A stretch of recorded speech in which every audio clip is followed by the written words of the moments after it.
What's going on, guys? Joey Franzo with Flex Training Systems, and today I'm going to be going over a topic that everyone and their mother has asked me to do or made the suggestion for me to do, but I haven't because it's just kind of it's one of those things where I feel very strongly about the topic, and whether or not someone agrees with me, I've had so much success doing it my way that it doesn't really make sense for me to change anything, which kind of leads me into another video having to do with people just overthink everything, and there are a lot of things in lifting in general that people stress about that they shouldn't be. What the hell am I talking about? I'm talking about RPE versus percentage-based training. Yep, big topic. This video could easily go over, I could do this for like an hour, but I'm going to try to keep it around 10 to 15 minutes. So, here we go. RPE. You can't really say RPE without dropping Mike T's name. He's the first one that kind of really started to implement this for powerlifters. There's another guy who's from like Norway. I forget his name. He's actually done research on it. And there's new research coming out that Mr. Eric Helms has been working on. And, long story short, all the research just tells us that RPE is effective. If you guys have been following me for a while, you guys know that I use primarily all percentage or RPE-based training. Whoops. And I've seen a lot of success with that. The reason why I prefer to use RPE over percent most of the time, although you can't really use one without the other, and I'll get into that, but RPE just really teaches the lifter very quickly that they're going to need to be objective, and they're going to need to be aware of what they're doing, or they're going to overdo it and get humbled real quick. When I'm trying to teach someone, I tell them to try to stay on the conservative side if they're unsure. There are a lot of different RPE charts on the internet that are pretty close, pretty similar. And they can help give you a ballpark, but I tell my guys it's not law, and that an RPE chart, like, you can't go by what the chart says all the time, like just with the set max, like how you would if you're doing percentage-based training, because your max is going to change day to day. A bunch of different factors that can affect what your estimated max is for the day. So, and oftentimes when programming percentages, you have to underdo it a little bit just to kind of not run your lifter into the ground. And another huge benefit to using RPE is if I'm using percentage-based training, and I'll just think of a random day. Let's say they're going to do triples on deadlifts. They're like 3 weeks out, and you're estimating where they might be for the day, and you give them a number.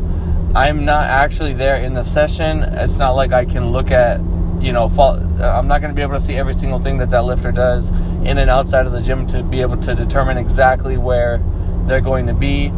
But if I can teach them to get as close to, a 3x3 at 85% or a 3x3 at 8, whatever I'm asking for, without me actually being there, then they're going to get pretty damn close. And, Mike T's actually touched on this recently. RPE doesn't need to be perfect to be effective. I could not fucking agree with that more. It doesn't need to be perfectly on the dot.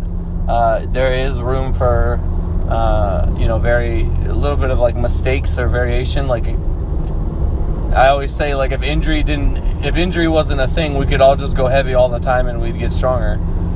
Obviously, that doesn't apply because we can get heavy, but in some contexts, smaller lifters, for example, on the bench press, it's very hard for them to get hurt going heavy, primarily females. So, I mean, obviously there's going to be exceptions to everything, but it doesn't need to be perfect. So if I can teach the lifter to get close and then, send me a video and be like, hey, this was my 3x3 for the day, this was my last set, I felt like this was an 8 or close to it, and then I can look at the video, and more often than not, I'm going to verify. I have found that with RPE training, it's like a certain personality type that is like consistently going over.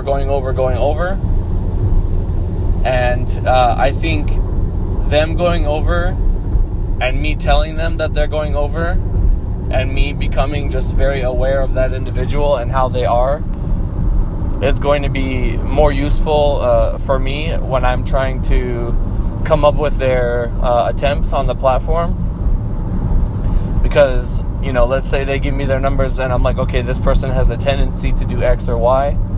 I'm going to know that, and I'm going to be able to help them better.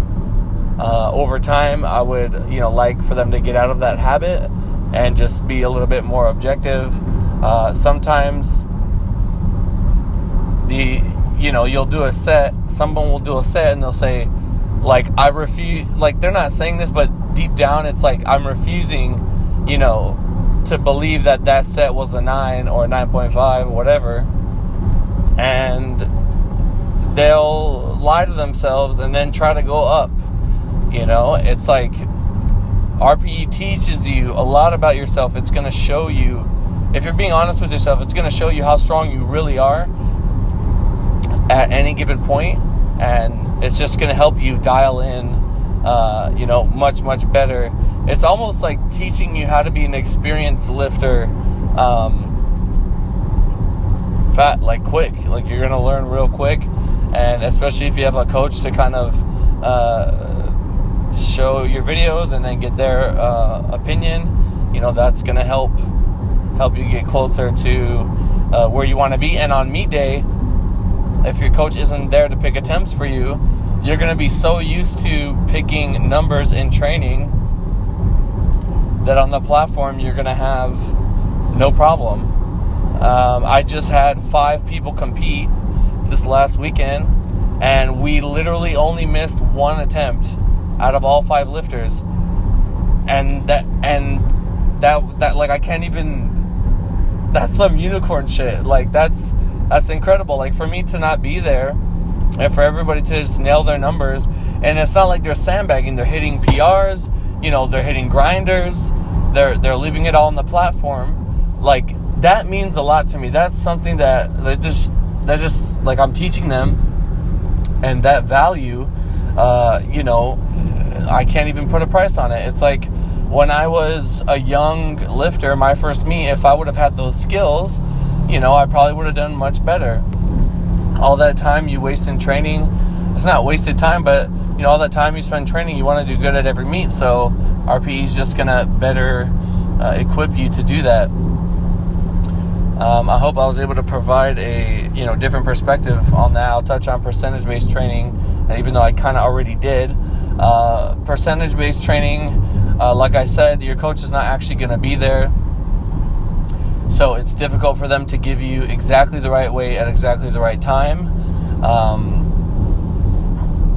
What I think, if you're leaning more towards percentage-based training, what I like is I think people should be like, your coach gives you a percentage and you go ahead and hit that, and then afterwards you tell him what the RPE was. So you'll write down, okay, I did a 5x5 at 80% and I rated that at RPE 7. Your coach might give you a little bump next week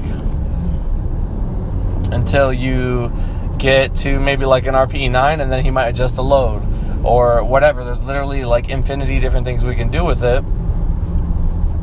But